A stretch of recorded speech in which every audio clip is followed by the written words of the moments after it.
If you've ever taken a trip to Kansas City, you've probably seen billboards advertising the cleanest bathrooms on I-29 or mom-approved restrooms. That gas station is in the small town of Perseveres, Iowa, right where Highway 2 connects to Interstate 29. What you might not know is that entire part of town was underwater during the recent flood.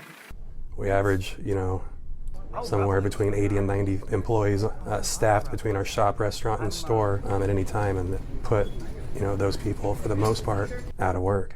That was Zach Denton, the general manager of Sapp Brothers in Perseveres, the station whose bathrooms Mom approved of. Over the summer, the region was engulfed by floodwaters, keeping the rest stop closed. Sapp Brothers, along with the entire north side of town, was closed for over a month because the water was over 4 feet deep in that area. After about a month, Sapp Brothers got news that they could prepare to reopen.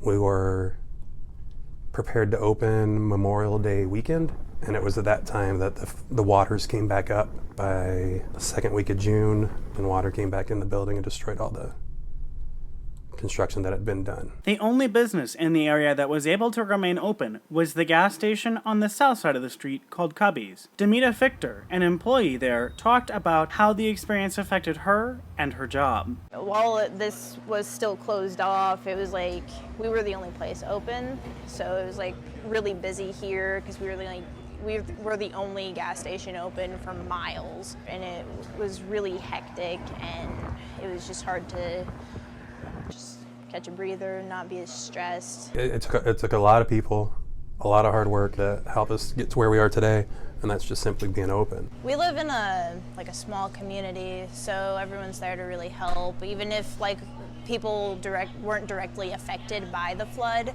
they helped. It's just being thankful for being in a small community where people can do that who you may not be close to. As Sapp Brothers was able to rebuild and restore, others, like Sandra King's family, weren't so lucky.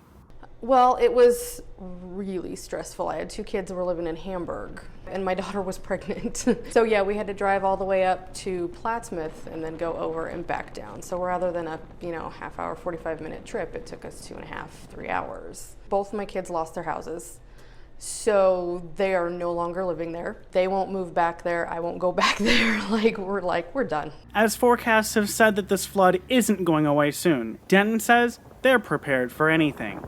Sapp Brothers is a huge part of the community. We do what we can to sponsor and help out, whether it's the local sheriff's department or the rodeo in Sydney, and to close really isn't an option. For the Nebraska News Service, I'm Ian Mason, reporting from Perseveres, Iowa.